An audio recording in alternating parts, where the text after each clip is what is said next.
My name is Anna. I live a quiet life with my husband. Our house is small, but it is clean and warm. Every morning, we wake up early. He goes to work, and I take care of the house.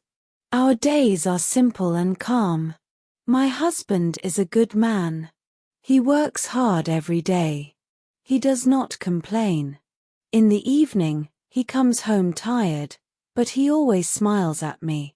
We eat dinner together at the same table. We talk about small things.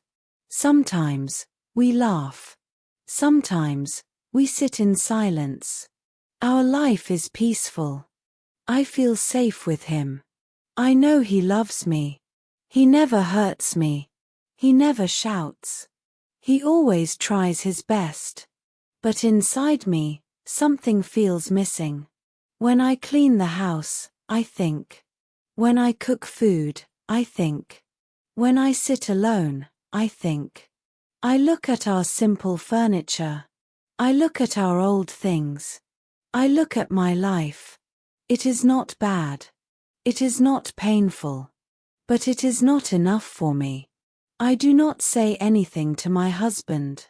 I keep my thoughts inside. He looks happy with this life.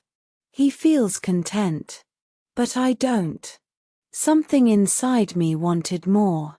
And slowly, that feeling began to grow. The feeling inside me did not stop. It grew quietly, day by day. When I went outside, I saw other women. They wore nice clothes. They talked about trips and gifts. They shared pictures on their phones. New houses. New cars. Happy smiles. I began to compare.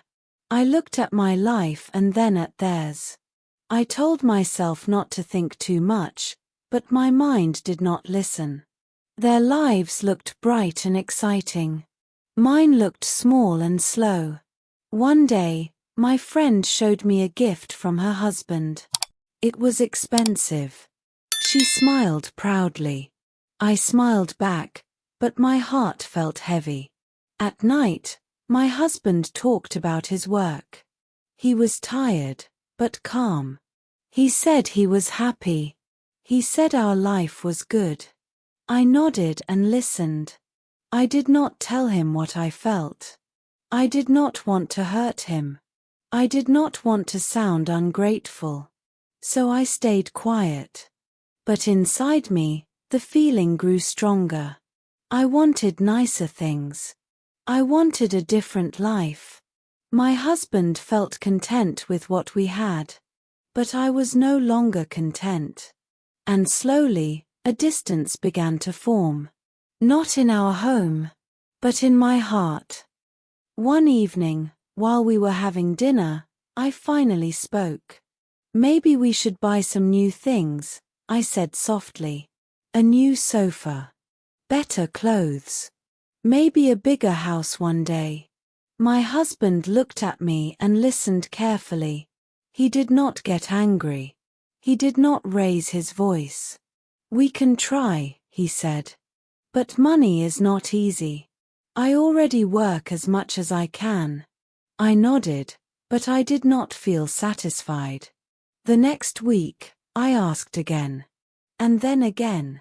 Each time, he answered calmly. He explained his work. He explained our bills. He explained our limits. His words were kind, but my heart felt restless. You don't understand, I said one night. I just want more from life. He became quiet. He looked tired. I am doing my best, he said. I could hear sadness in his voice, but I did not stop. I felt like he was not listening to me, and he felt like I was not seeing his efforts. We were sitting at the same table. We were talking. But something between us began to change. There was no shouting. No anger. Only silence that slowly grew heavier. And with every request for more, the distance between us quietly increased. After our talks, My husband began to work more. He left the house earlier. He came home later. Some nights, he did not come home on time at all. He said he wanted to earn more, so I could be happy. His face looked tired. His eyes looked heavy. But I still felt empty inside. One evening, I cooked dinner and waited. I set the table and lit a small candle. That day was special to me. It was the day we first met. I hoped we would eat together and talk. But he did not come. The food became cold. The candle burned low. I waited and waited.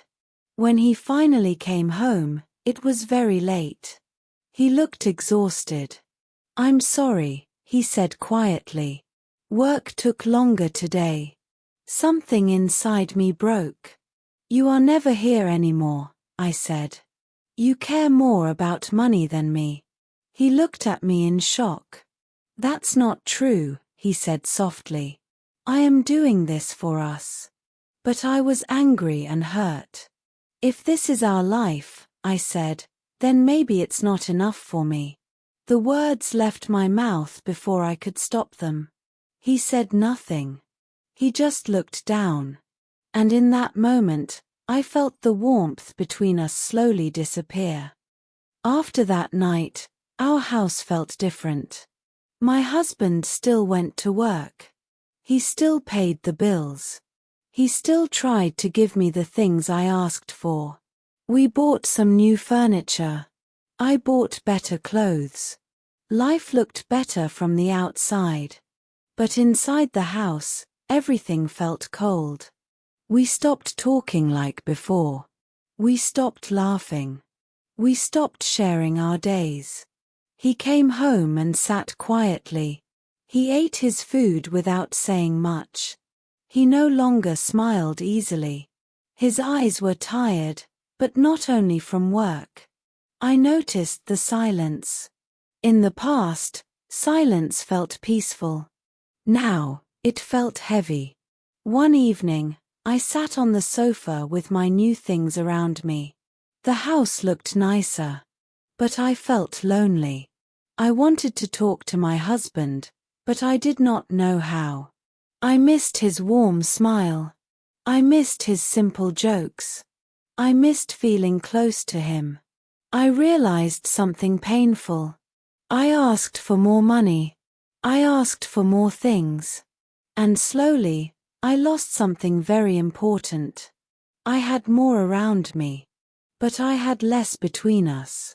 That night, sitting in our quiet house, I understood one truth. I was not lonely because we were poor. I was lonely because love was fading. One night, I sat alone in the living room. The house was quiet. My husband was asleep in the other room. I looked around and felt empty. I thought about the past. I remembered small moments. I remembered how he smiled when I made his favorite food. I remembered our simple walks in the evening. I remembered how safe I felt when he held my hand. Those moments were not expensive. They were not big. But they were warm.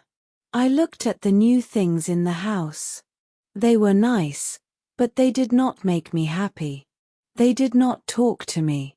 They did not care about me. Slowly, regret filled my heart. I understood something important. Love was enough. His effort was enough.